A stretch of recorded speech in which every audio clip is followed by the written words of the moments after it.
You affirmed that we weren't just dumb. We're having the line. Exactly. Yeah. Nice. I think they need.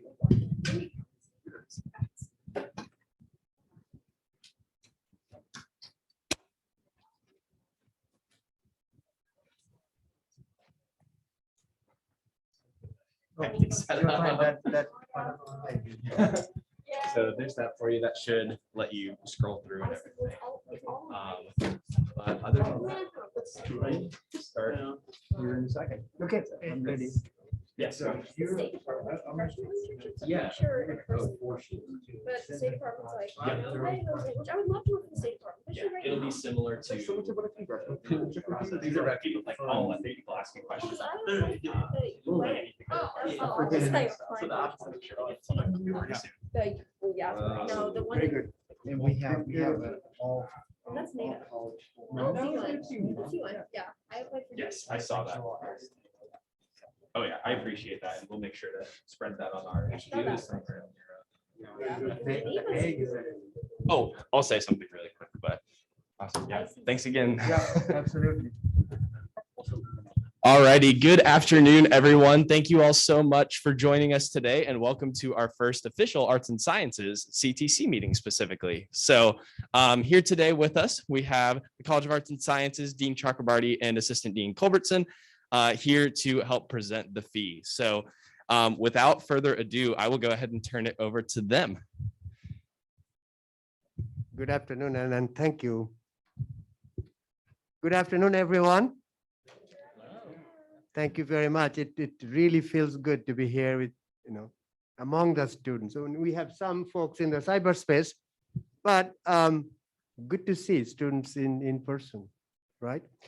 Okay, so I'm here today to present to you a strong case for the college to increase its arts and sciences fees.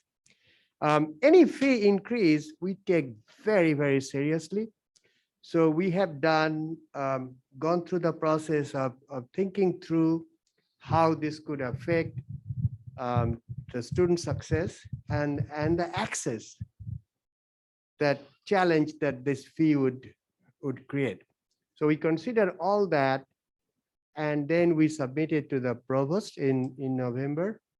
And then following the process, I am standing in front of you to present our case with data, with logic, and being connecting to you and answer any questions that you might have. So that's our plan for this presentation. So before I do so, though, I would like to know who you are, right? That will be good. But what's your background? What's your major and your name, of course? So would you please start with that? Yes, my name is Cole Baker, a junior studying economics and political science. I'm from Topeka, Kansas, so not too far. Okay. Taylor Vargo. I'm a fifth-year grad student in psych sciences. I'm from Ohio. I'm Salvador Horowitz. I'm a fourth-year graduate student. It's psychological sciences, and I grew up in St. Louis, Missouri. I'm Alexis Shear. I'm a junior. I'm Garrison Funk. I'm a senior studying political science, and I grew up right outside of that. Okay. Yeah. I'm Joshua Barron. I'm a second year in physics and computer science, and I'm from Kansas City. Thank you. I'm a sophomore studying biology. Myself, I'm a freshman studying psychology. Levi Bradley, studying criminology with minor in animal science. I'm from Paso Robles, California, third year. My name is Jackson Willis. I'm a poli-sci strat major, and I'm a senior, and I'm from Tonganoxie, Kansas. Yeah, I'm Marta Richenberg. I'm from Kansas City, Missouri, and I'm studying history and political science. I'm Evan Porter. I'm a sophomore from Olathe, Kansas, studying political science. I'm Kate Thomas. I'm a sophomore studying political science and history. I'm also from Kansas City, Missouri. Okay, there's several of you from political science or some variations of political science with other departments, right? Very good. So, and then folks in the cyberspace. Yeah, my name is Jesse Schumann. I'm from Lecompton, Kansas. I'm a junior and I'm a history major. Okay. Anyone else? My name is Bryant McFarlane, and I'm a third-year PhD student in the history department. I'm from San Francisco, California. Okay. My name is Reese Willis. I'm a senior studying human biology. I'm from Pittsburgh, Kansas. I'm Durga. I'm a senior studying psychology and gender, women, and sexuality studies, and I'm from Shawnee.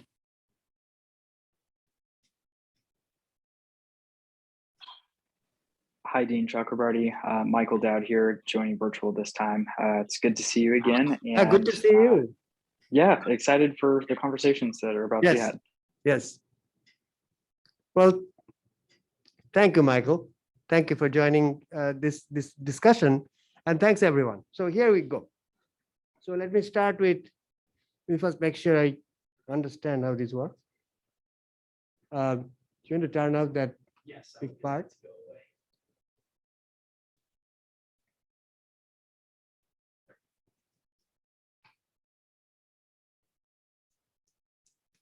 So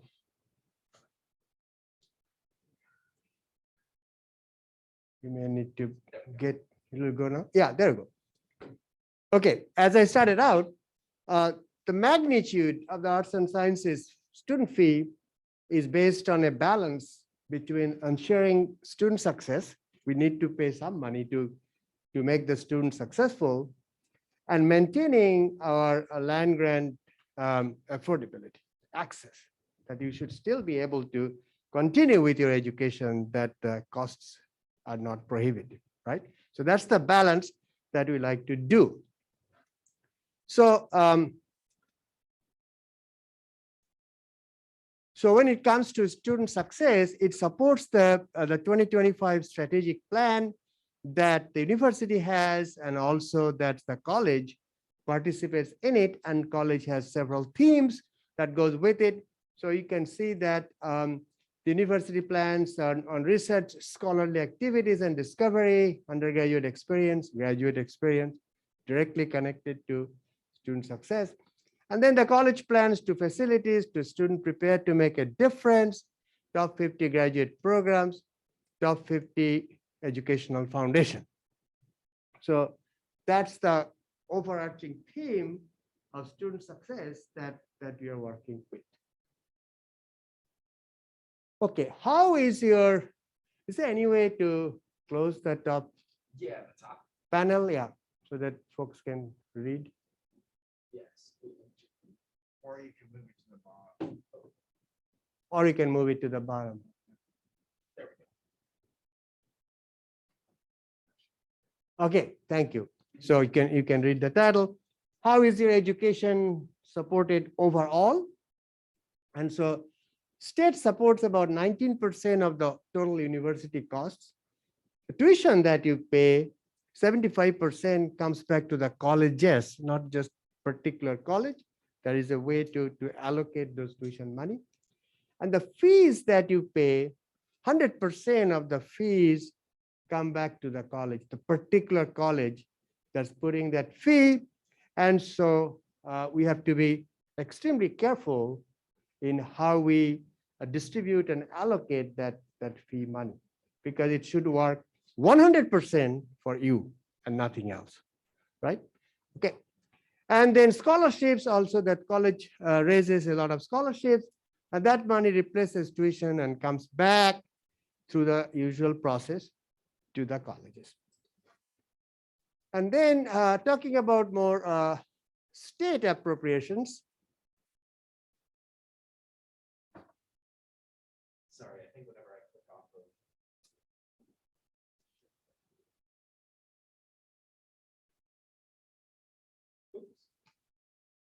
of. Too far. So here, yeah, this is the one. So this is the state appropriations. There are different colors. And in this case, the way this map is, top quartile is actually bad. So Kansas is in the top quartile there, and it pays the least per equivalent full-time student towards higher education. So you can feel that pressure on the state higher education institutions, both in terms of tuition and fees. So that's again the overarching theme that we have to work with. Moving forward, here's the fee history. What's the history of this fee that the college imposes on all its students? So in 2014, college put an $8 per credit hour fee. Fall 2017, it was increased to $16.70, and the global campus fee was $25. Now, in fall 22, the global campus ceased to be a revenue center, and it became a service center. And the fees also were adjusted by the weighted average. So mainly, what percentage of your courses you offer in global campus versus face-to-face, put that together, you balance that, and you get the fee. It was $17.40 per credit hour. And I presented a case to the Tuition and Fees Committee in fall, and why these fees should be there, continue for another 3 years, and it was approved. What I'm doing today is to show you that this $17.40 doesn't cover the cost of areas that the fee was designed to support.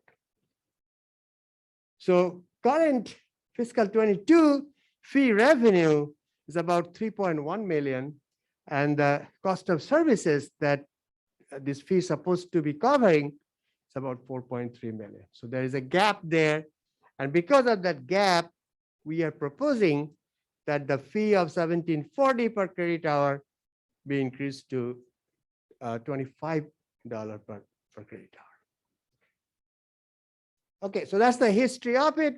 Where do we stand in comparison to other colleges in terms of fees and surcharges? They go by different names, but same effect on your wallet.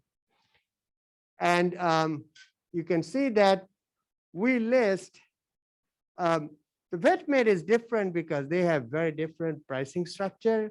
The university tuition is not what they pay. They pay much, much higher tuition. So VetMed is truly different.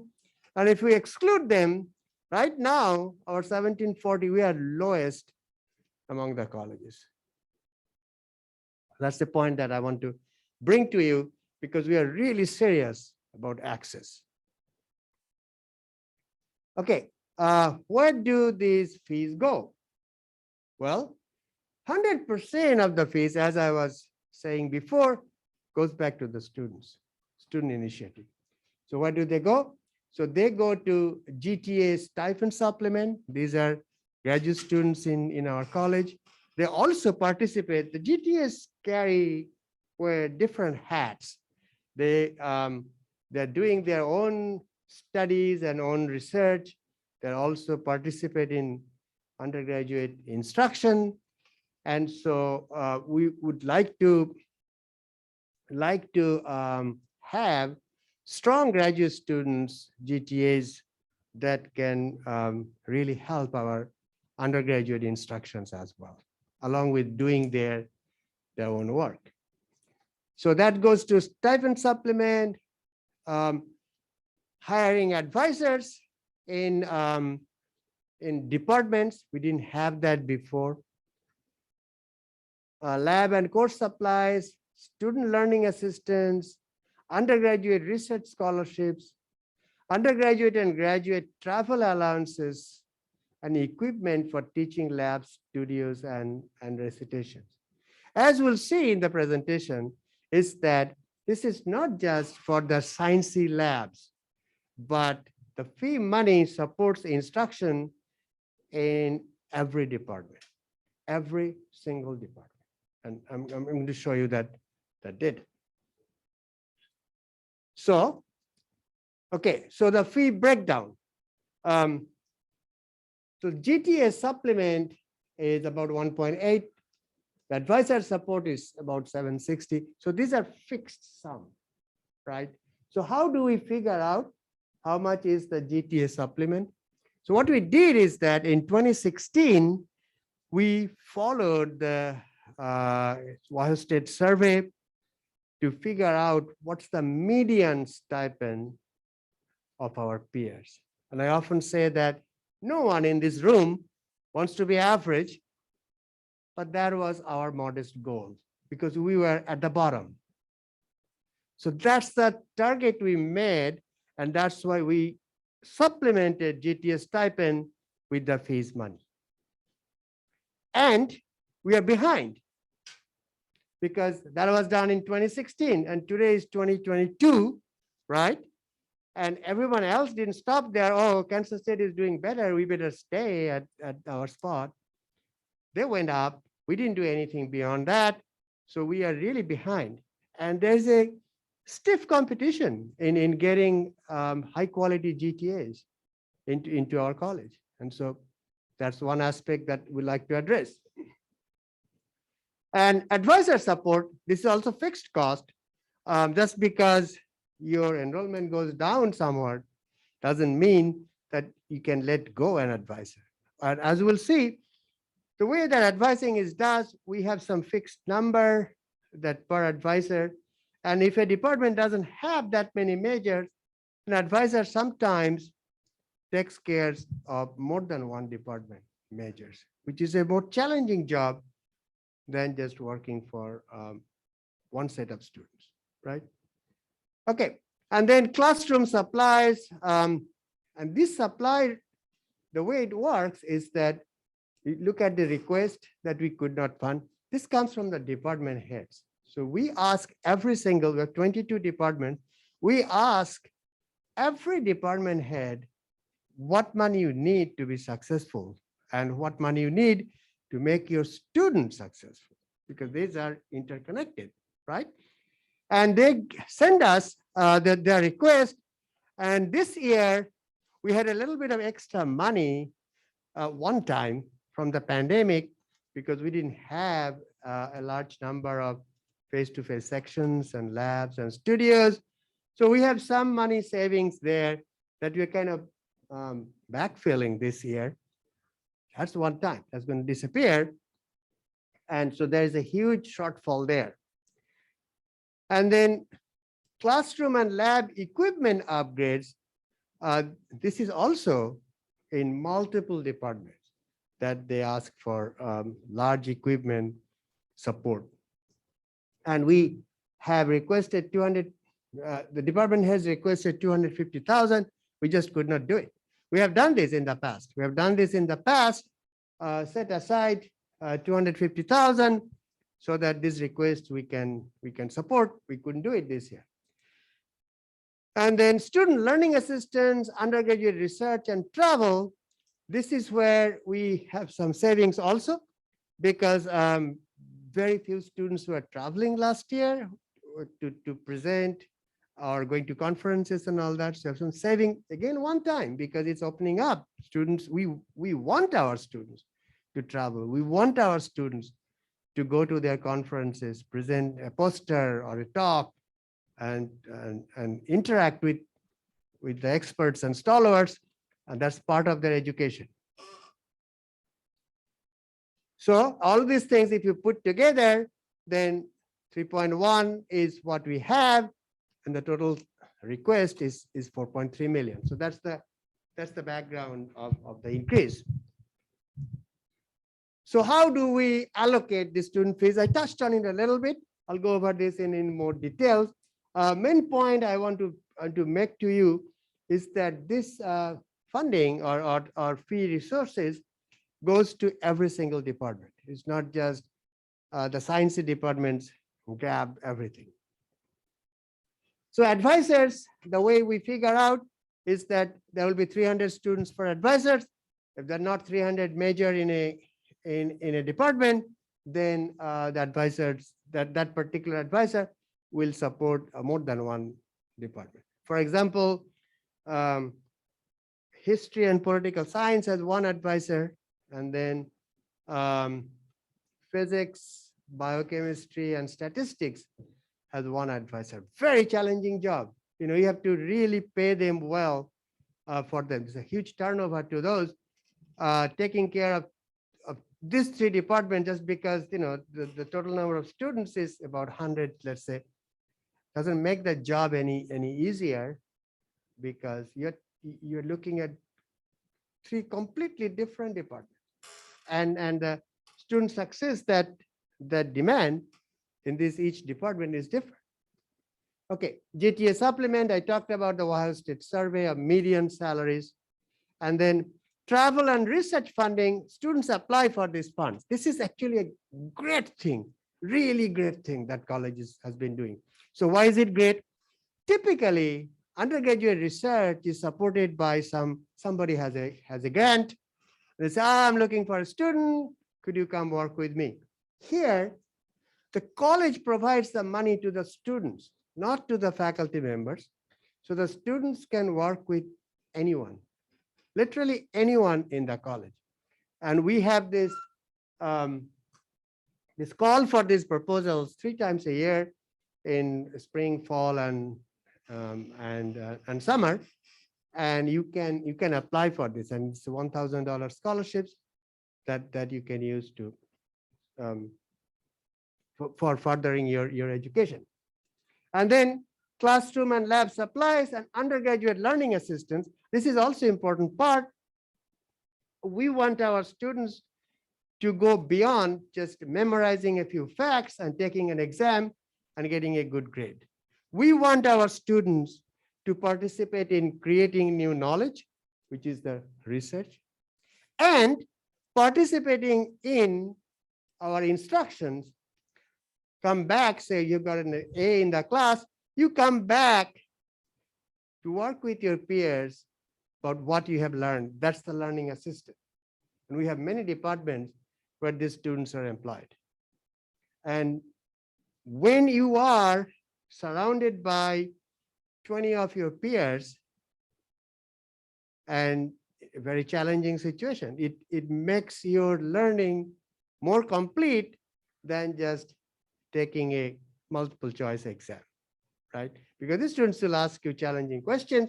You have to stand there and answer those, and that is really deep learning on your part. All right, so then here's a list. I'm not going to go over the list, but to show you that you have department, SSW, psychological sciences. This is what I was talking about, physics, stat, and biochem. One advisor, here's Kathy, history and political science, and so on and so forth. So every department is represented there. Then there's the GTA salary supplement. Again, I'm not going to go over this. It depends. The stipend for GTAs in departments are not same. They are different because we are following the median in every department in that national survey. 5-year average expense to revenue, and for all these 22 departments. So what's happening there? Well, so how much fees money we are bringing in, and how much that is distributed to the department. So if that number, the bottom number is 1, that means whatever money coming in, it's actually going to the department.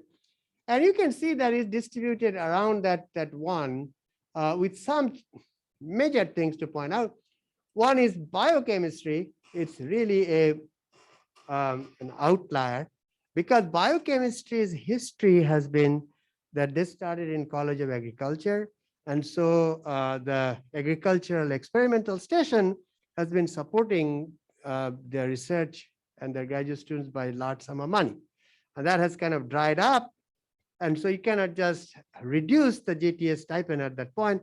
So we had to cover a little bit more. And that's the biochem. And the other end is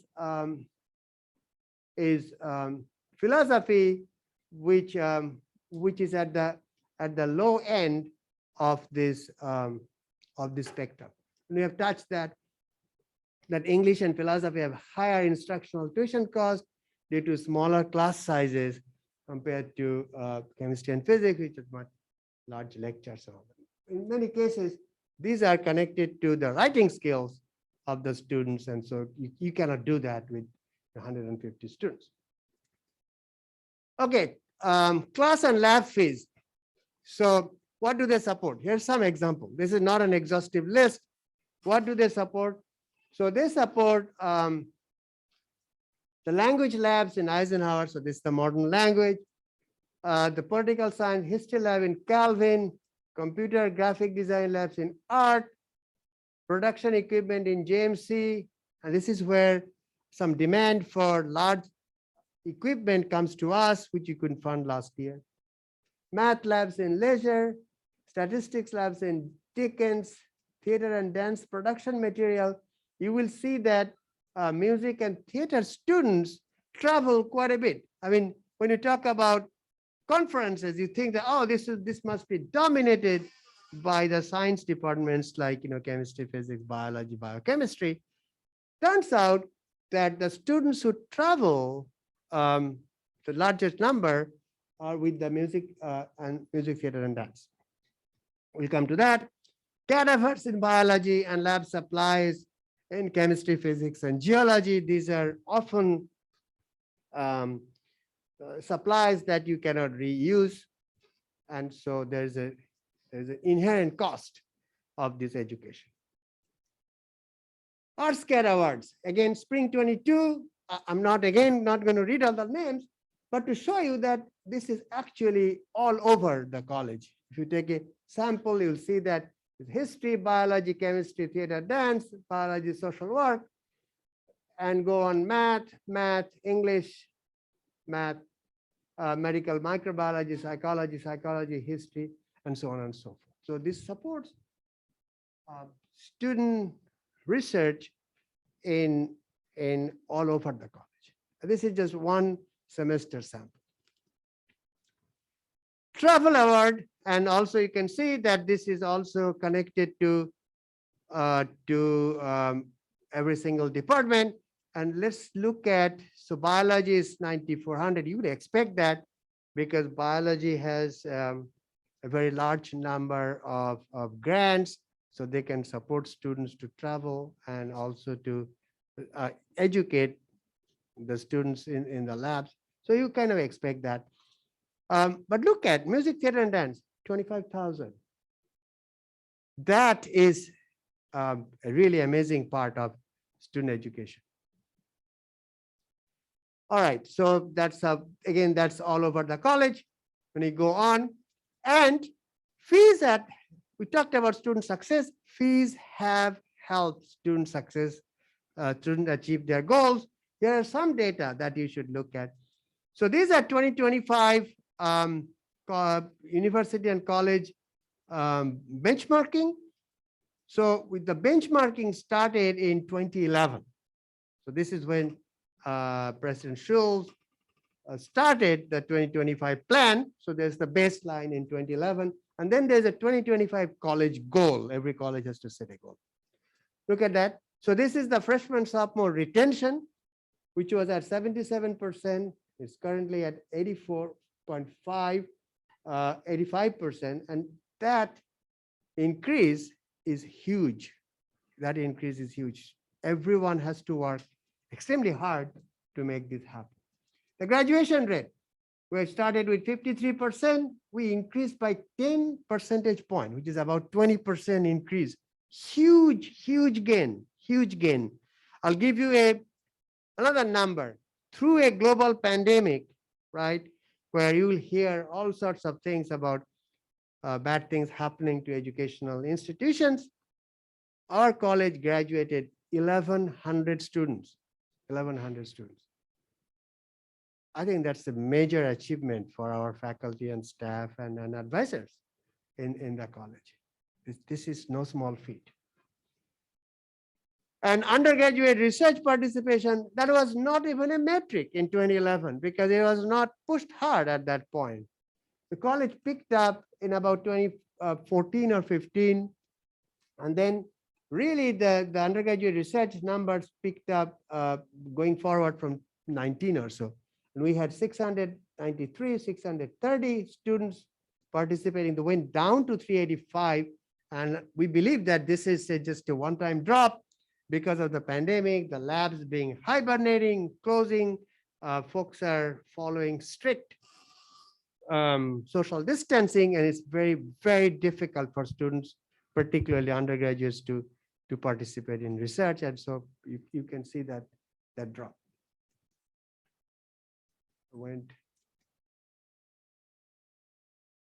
Okay, so one other thing that's happening is that the revenue is down partially because the student credit hour and number of majors in the college is also down. College enrollment is down, and so that's causing issues with how much fees money that we can collect. So a question immediately should come is that what is the college doing to improve its enrollment? And many things, multiple things. This is not a one thing that will fix this. So the first thing we are doing is that we are raising more scholarship money than ever to help our students. The financial part is very, very important. And we are doing that, not just marking a merit number, a GPA or some number, but blending merit and need. So it's a, if a department has a cutoff of 3.5 for a scholarship, then you have a student that 3.4 didn't get a scholarship and at the risk of not coming back next fall and not supporting this student, it's a shame. It's an absolute shame in our view. So we have completely changed the scholarship structure. We are offering some new majors in the college that you haven't done that in the past. We're showing some really strong growth. We have an integrated computer science that is given in the college.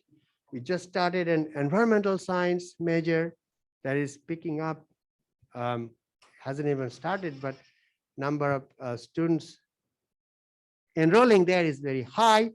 And then we are studying a new secondary major in integrated health sciences, which is also another growth area for the college and for the nation. So we are doing that. We are also participating more in student recruitment. We are contacting all our alumni teachers for Kansas High School to bring their class. College will cover those costs because our experience is that when the students come to campus, they like it. They like it. And so we are doing that.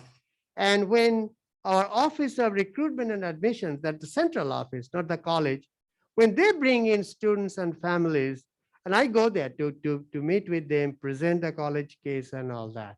And this is one thing I like, to be surrounded by people, and also to talk to them about all the good things our students are doing.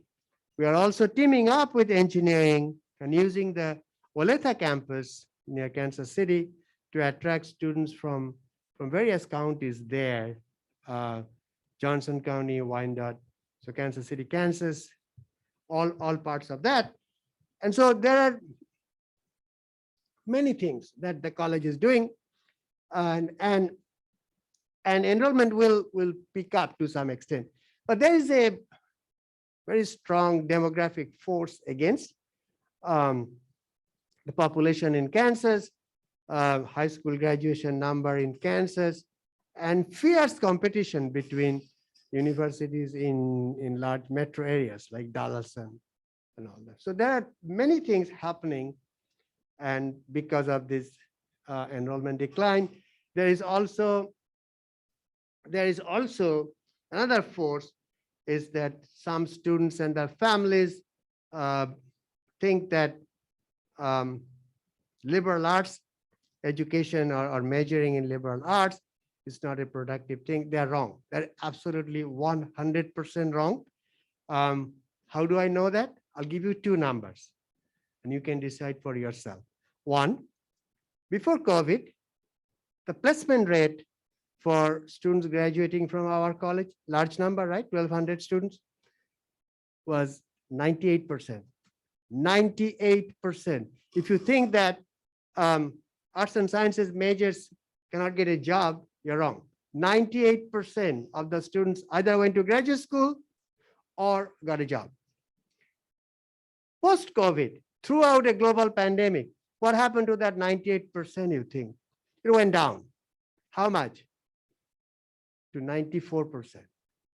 We have a major financial crisis, health crisis, and yet our college graduates, 94% were placed in jobs.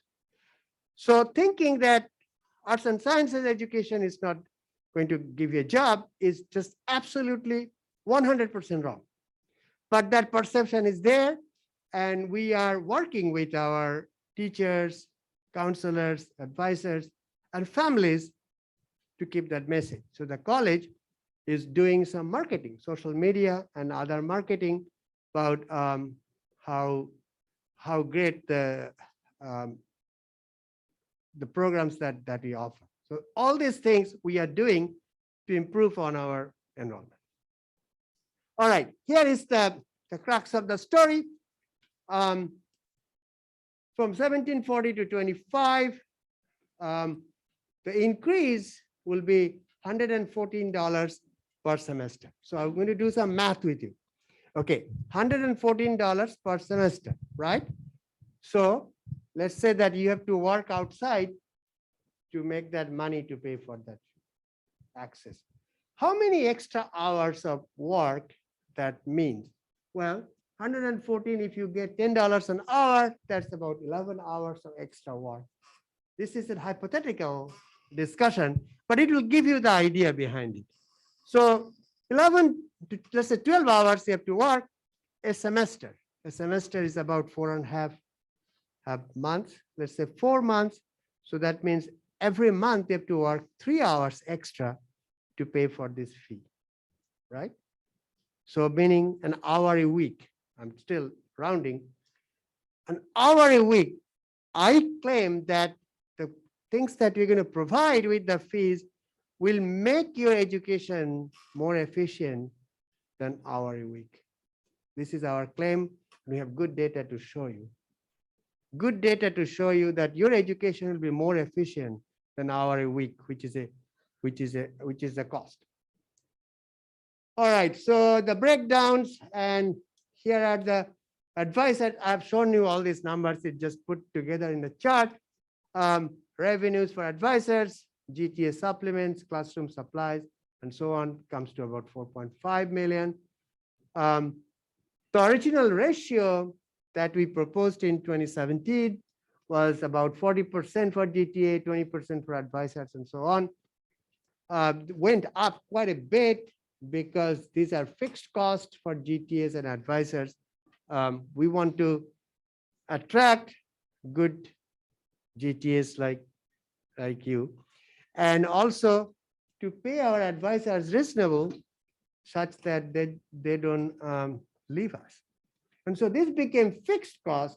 And so everything else here are floating costs and went down because the total revenue went down. So you can see that this off balance happened and going on, but with this increase, we're going to get back to this original plan. We will still support advisors, GTAs, but there will be some money for directly to students for their research, for their travel, and also for lab supplies and equipment.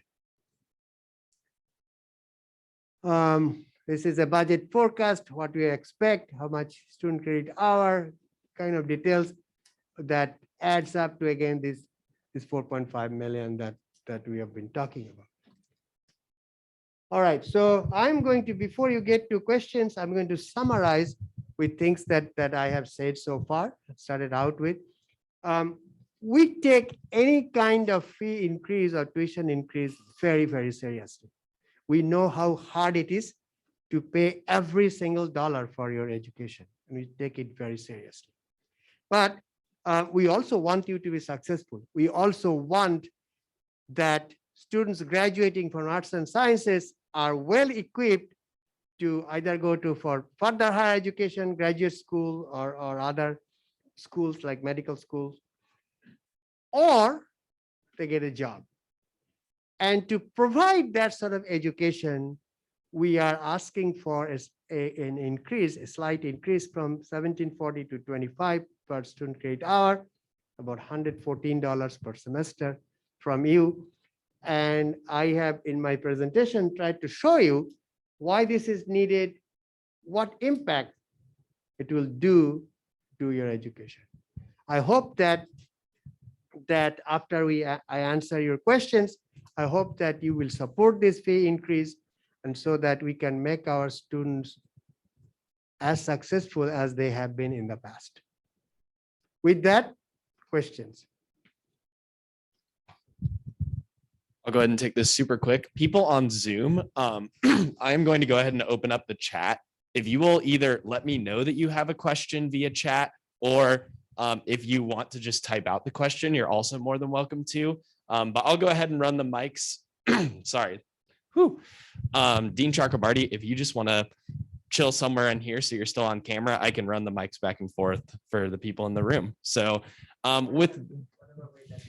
yeah, I apologize. We only have one mic, everyone, but I will get that ran as fast as possible. So we'll go ahead and open up the floor for any questions that you all may have. There we go. What kind of oversight is going to be implemented for this fee? The general oversight that I need that, right? The general oversight that we have is that typically our associate dean, Chris, works with the department heads and work this out. However, we now have formed a student advisory group for the college, and we will bring that in front of the students as well to make this more equitable with the students. We have not done that in the past, but we have a plan to do so now that we have we used to have these student advisory committees as ad hoc, but we are planning to do that as a permanent committee. And when you have a permanent committee like that, they should participate in this discussion. We'd like to know from them their experience and their ideas. We have to go to the fees committee to renew it every 3 years too. That's right. That's right. That's right. That's the other thing, is that this fee increase is not for infinite time, right? Nothing is infinite. But every 3 years, I have to stand, or whoever the dean is, have to stand in front of the student fees committee to make a case of how they have spent the money, whether they followed the principles that was laid out, and also what impact did it make. So that's what I did in November for the past fees. But even before that, we would like to use the advisory committee to give us input on this. And our accountants do track the spending to make sure it goes into the right pockets. Right. So shows that Chris knows these things inside out, right? So what he's saying is that, and our accountants, the college accountants, make sure that the money marked for one section is used for that section marked properly, so that there is no crossover from one section to the other. Yes.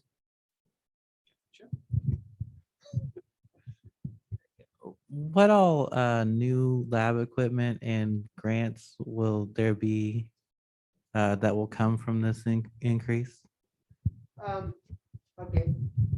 So typically what we have done is that we supported several hundred students for the research grants.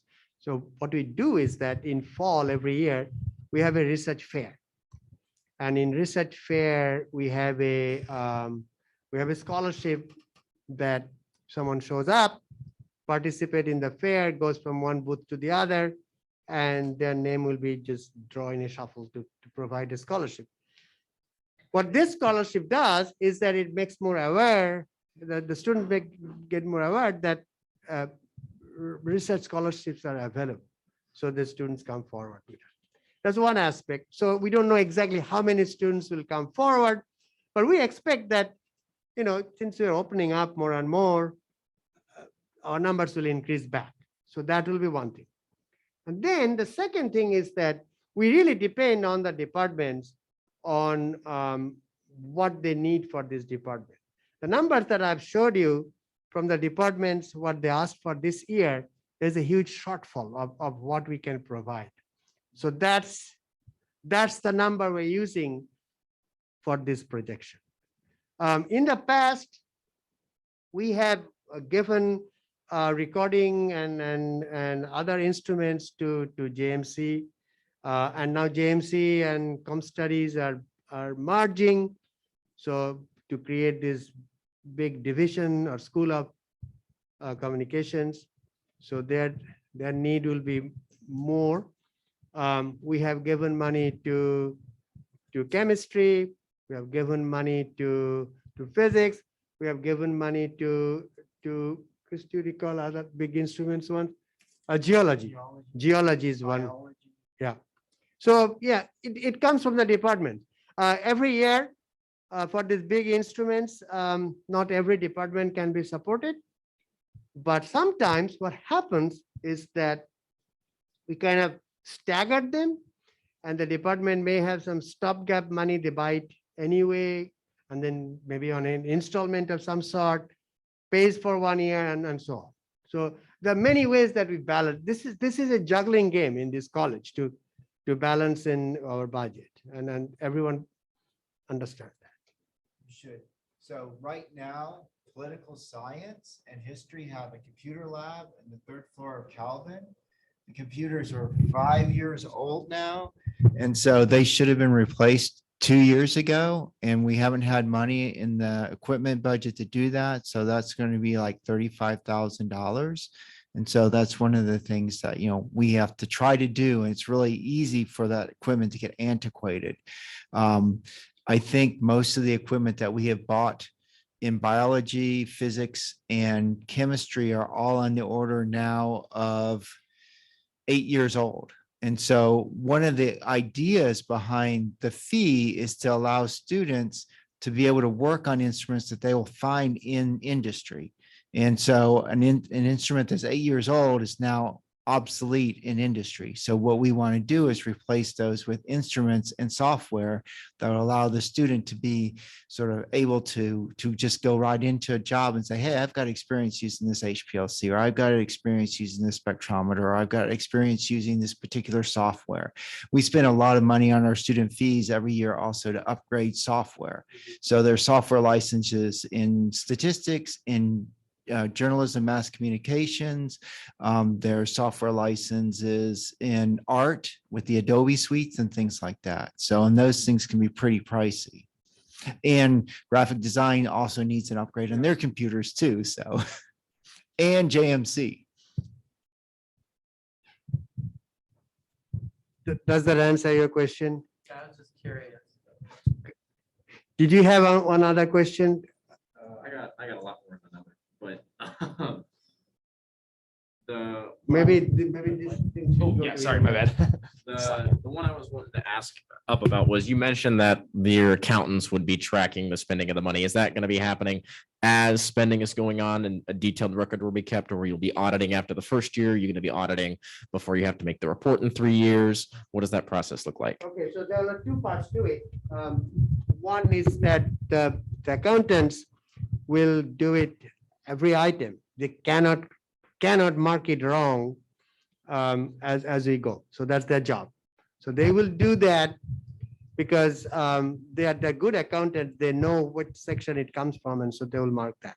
At the end of the year, though, Chris will oversight, and this time perhaps we create a report for the advisory committee. And right now, Chris does it for me and for the department heads to tell them that this is how the money has been spent over the year. We keep track of this every year, and then in 3 years of that, we sum total that, and we present in forms of the student fees and tuition and fees committee. And we've just done that and showed that we spend the money exactly the way that we propose. There is a little bit of difficulty that we faced, and I will be very honest. The GTS stipend and the advisor salaries are fixed cost.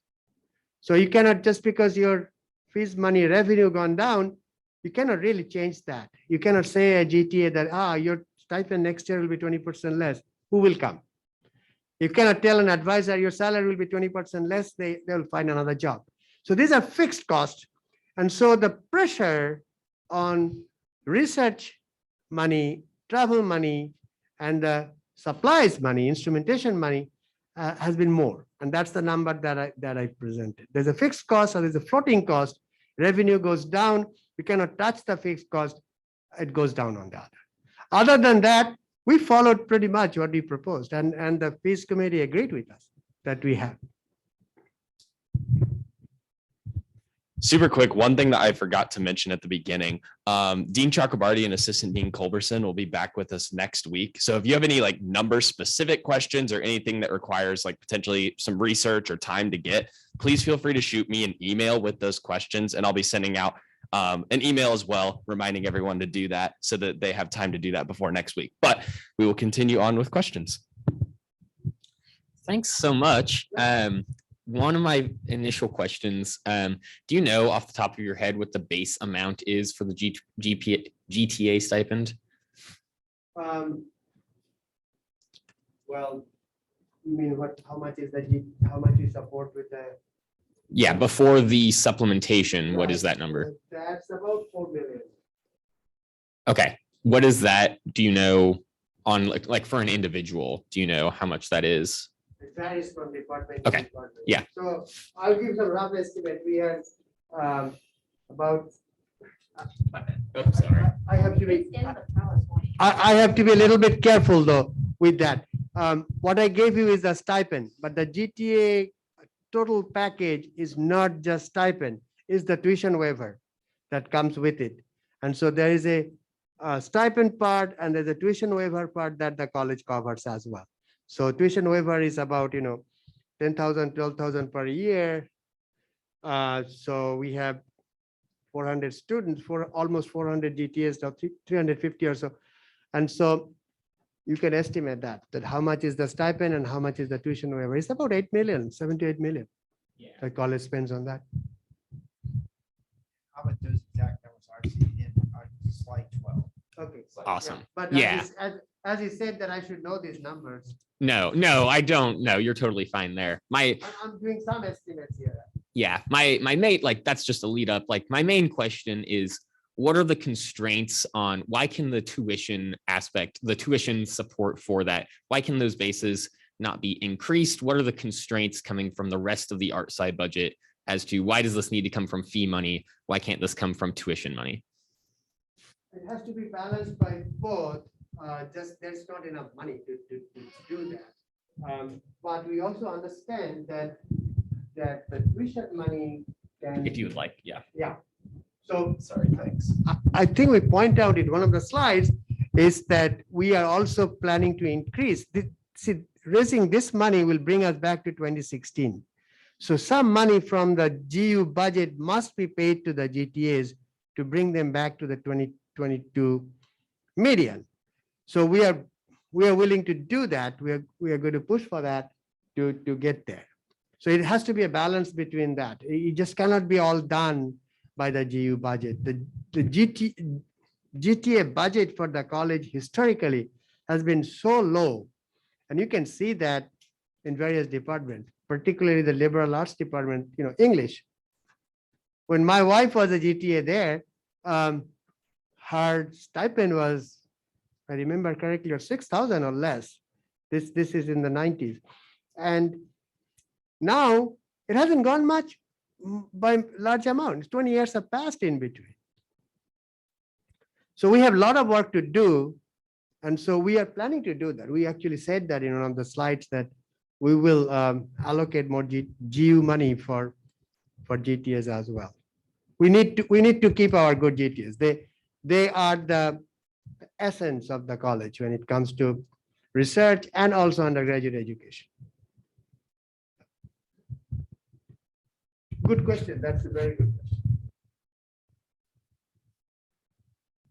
So with GTAs, I guess it's a little bit of a two-part question. First, are we simply increasing the funds so that way the stipend will remain the same or increase? And are we actually increasing the amount of GTA positions at K-State, or are we paying them more? A mixture, okay. A mixture of all that. So what will happen is that if we get the fee increase, then we will be able to support our GTAs that the way that we need. But we need to bring back the GTA stipend to the 2022 median level at least. I mean, I would like to be 2022 top, but we cannot do it. So that money must, the tuition part of the GTA stipend must also increase and then put it together. So it will be multiple sources to get to where we want to go. And there's also pockets of departments where the GTA number can increase, because if we do so, we might be able to offer more sections. But that will be very strategic. That is not going to be for all departments. Not all departments are showing student credit hour growth. So it'll be very, very strategic.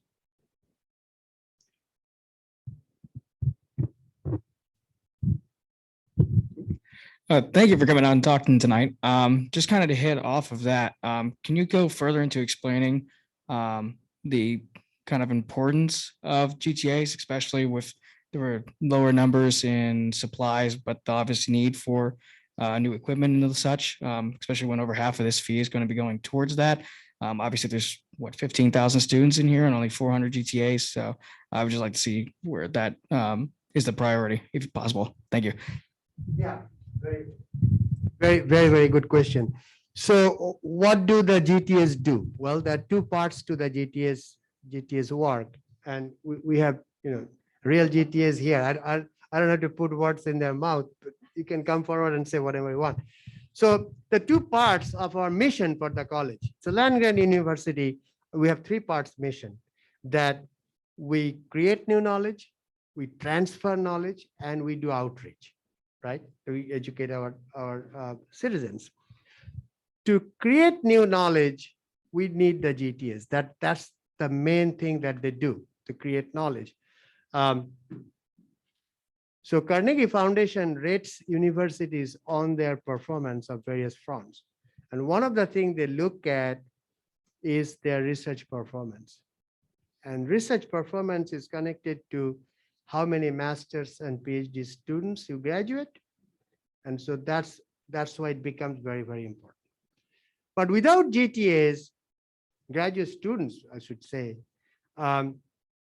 a R1 university, a large land grant university will just break down, absolutely break down in a moment, because they are the one who carry the load in the labs, in the creative work and discovery.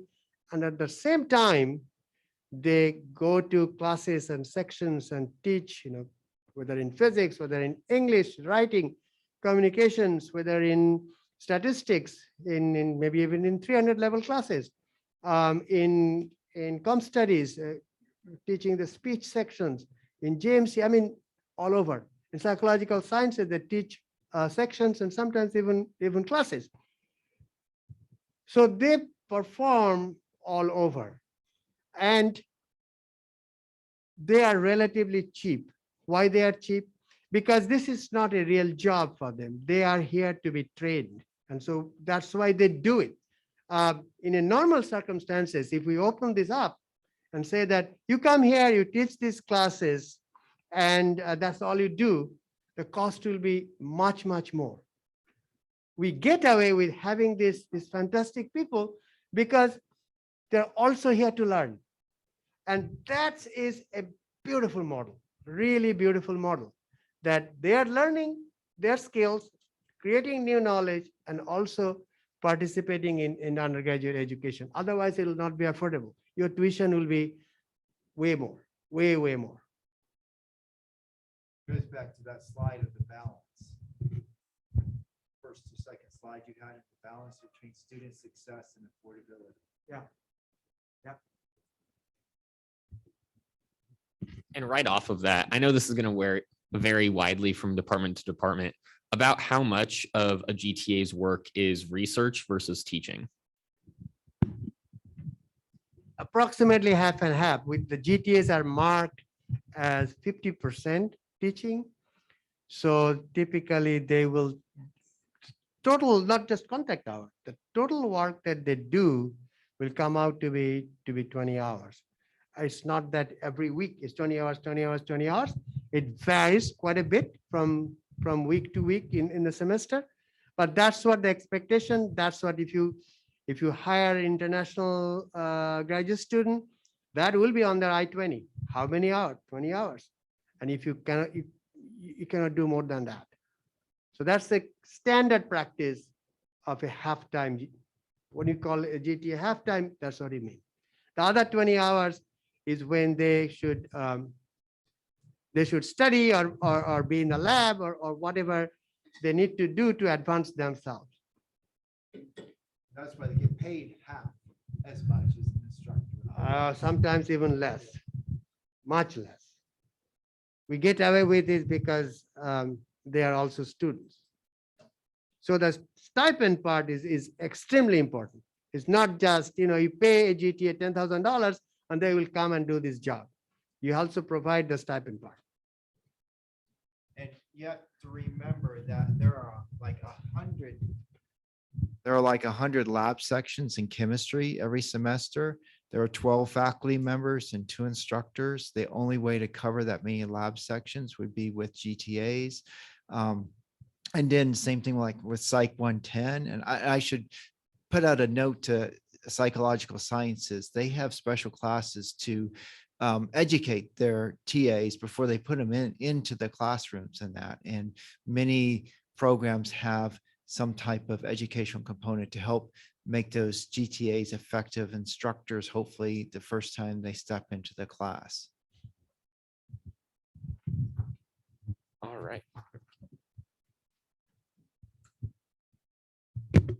So this might fall under a number related question. So if you can't answer this till next week, that's fine. But on the slide, you showed the retention rates from 2011, from 2020, and from 2021, but we're missing all the time between that. Now, I understand that your point with that slide was to show how the fee is attributed to an increased retention rate, but can you actually provide us with the data from 2016 and 2017 that shows that increased retention rate? And because as far as I'm concerned, there's 8 years there where it could be attributed to something entirely different.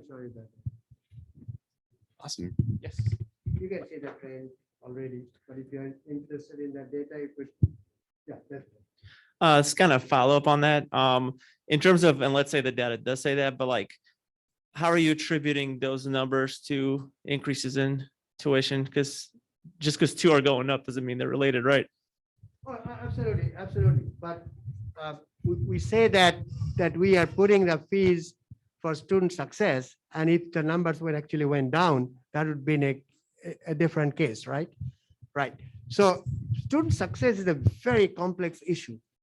Lots of things that one need to do, but providing a new advisor or an advisor in a department matters, and that's probably the most or biggest impact for these numbers that it went up. Previously, before the fees, we did not have professional advising in the departments. I think that's the major impact for their success. But it's very complex. It's not one number. You raised the right issue.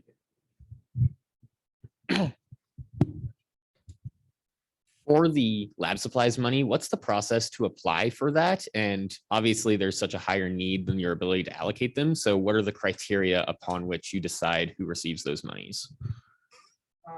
For the lab supply. Yeah. Yeah. So pretty much we can support maybe 20%, 25% of what they ask.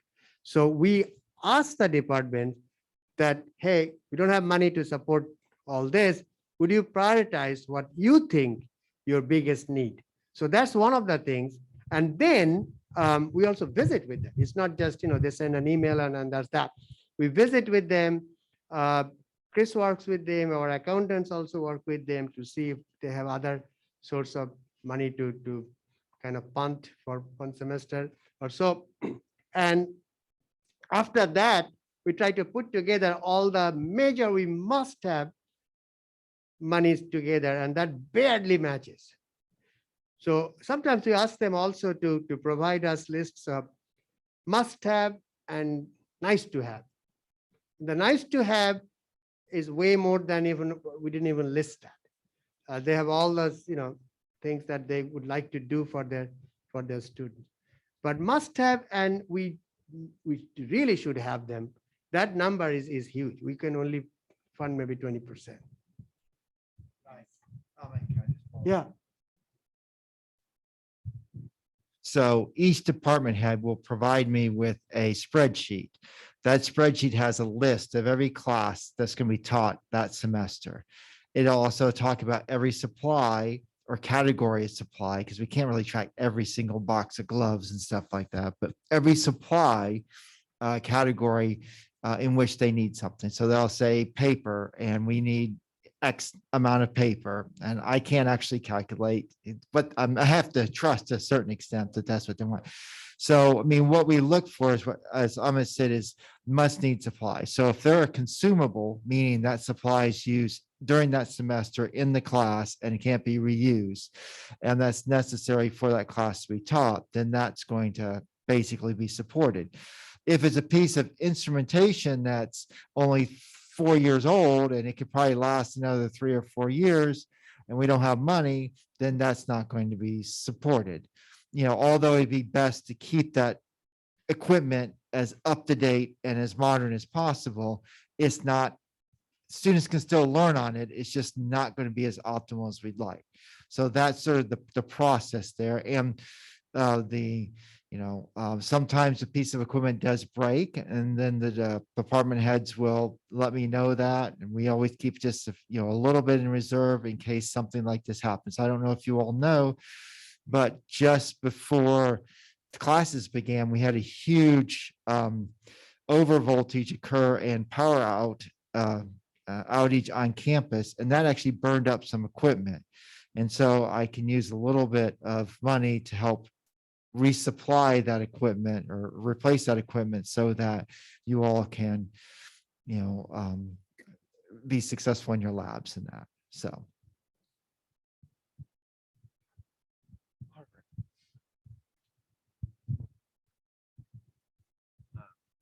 In the presentation, you mentioned that biochem, and you showed us the graph, was taking up a significant portion of the budget as our outlier due to the former ag association that it had. My question is just, why is it that the Arts and Science College is bearing the brunt of that burden share and not the College of Ag with those related classes and programs? So this is what happens.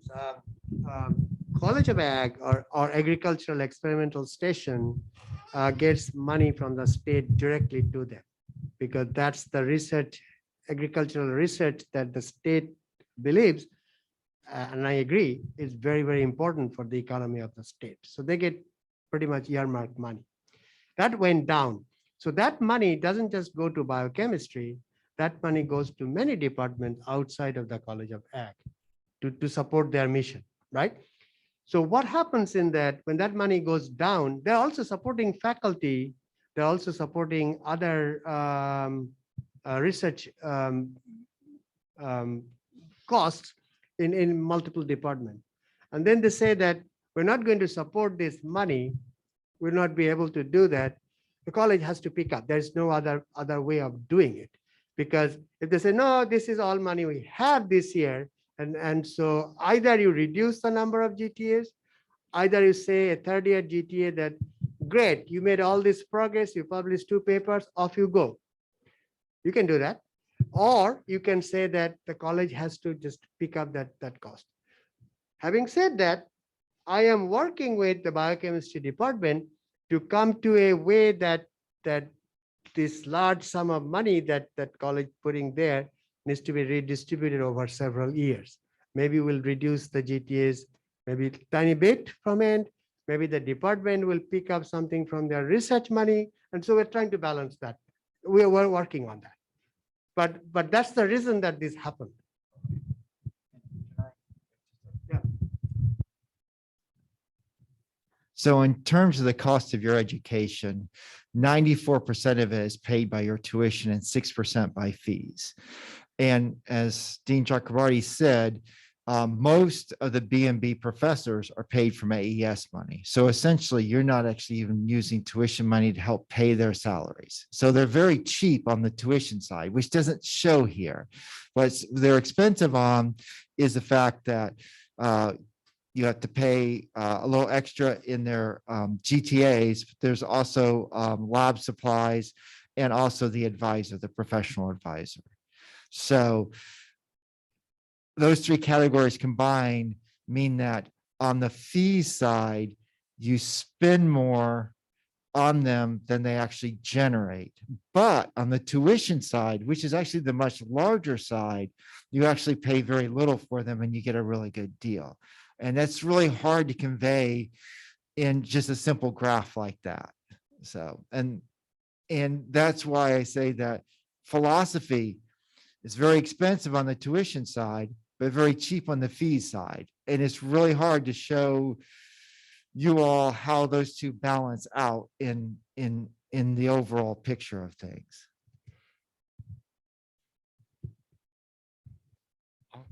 I will add one more thing to it, is that the College of Arts and Sciences budget is probably the most complex thing that I have ever encountered. And I have encountered some complex issues.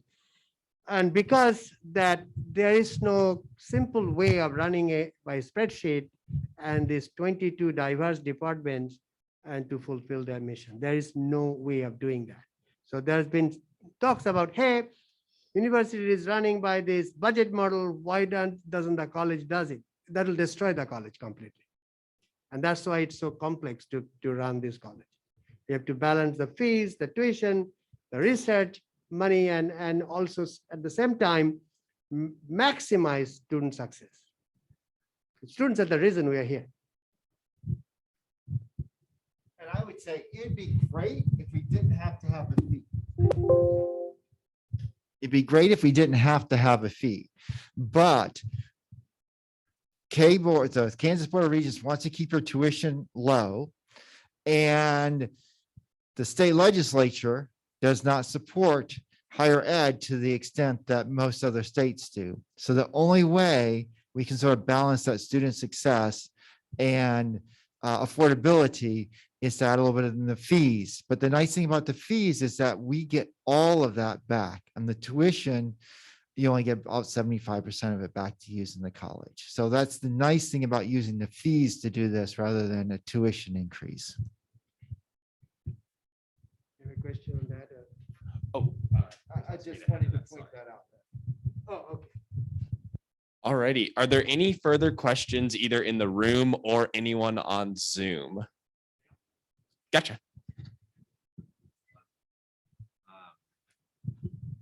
I noticed in it showed the 126,000 going towards the online education. I guess my big question is what exactly is that even getting spent on? Yes, good question.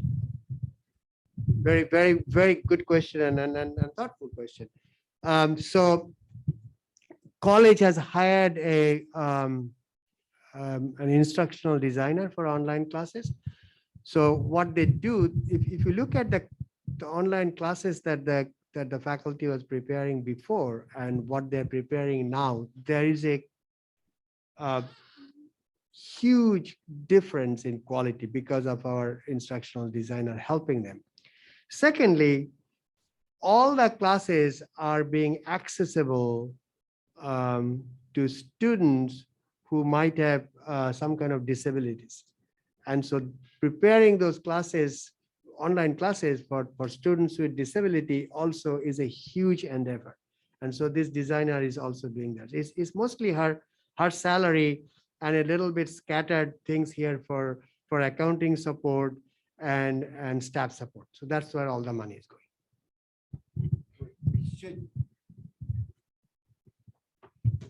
So just to clarify this, last year they combined two different fees into one to make it easier for the students, to make it more clear where you're having to spend money. And so that 70 cents out of the 1740 that you pay is actually that second, what used to be a global campus fee. And that's actually was approved by the provost earlier. It is not fall under sort of the purview of this committee. So you're not actually, our increase doesn't change that line of the fees at all. That's just something completely separate. So the other thing that does do, I should point out, is not only does it pay for the instructional designer, but it pays partially for the accountant that keeps track of the fees in general. That's one of their jobs, is to keep track of the fees. All right. Got it. All right. Are there any other questions out there? Going once, going twice. All righty. Awesome. Well, thank you very much, Dean Chakrabarty and Dean Culberson, for attending today and for giving us the presentation. For everyone else, like I mentioned earlier, these two will be back next week to answer any other questions that you may think of over the next week. And additionally, any of those numbers type questions. If you all could get those to me by the end of day tomorrow, that way I can get them to these two over here and they have time to be able to put together responses in order to answer all of our questions. So really quick, before we go, I'm going to have Adrian take us through a quick roll call because we forgot to do that at the beginning of the meeting. But we'll do that super quick and then we'll be able to head out unless you two have any parting words before we head out. Just and as Dean Chakrabarty says, we have a Dean's Student Advisory Council that we are forming. We want to make it an official DSO, I think is what they call it. And so if you are interested potentially in serving on that, send me an email, colbert@ksu.edu. I think it's actually in the application too. So let me know. Awesome. And I just want to thank everyone both here and in Zoom to participate in it. I mean, semester is in full swing and you are still taking time to come here and giving me a chance to go with you with all our numbers, our logic. And I'm really thankful for that. Thank you. All right. Thank you both very much. Adrian, I'll turn it over to you for a quick roll call. Alex Shear. Austin Rook.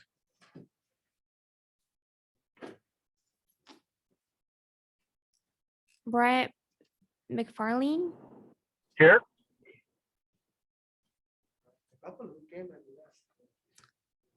Cole Baker.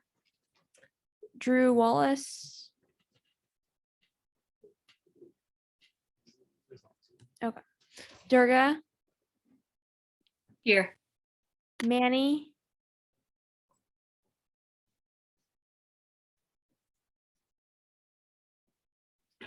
Evan Porter. Garrison Funk. Here. Yes, Sean Horst.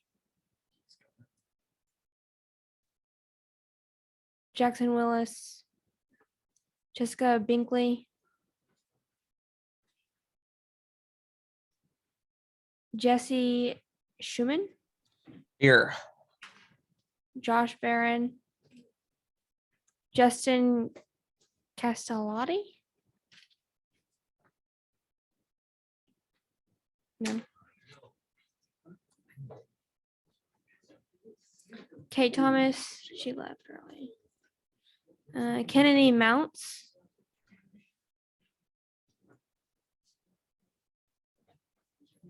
Kaiser Meaninger. Levi Bradley. Marta Richenberg. Max Harmon. Here. Michelle Cole. Michael Cole. Noah Coker. No.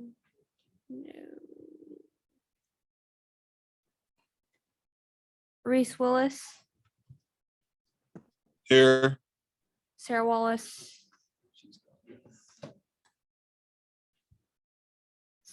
Slava. Thank you. And Taylor Vargo.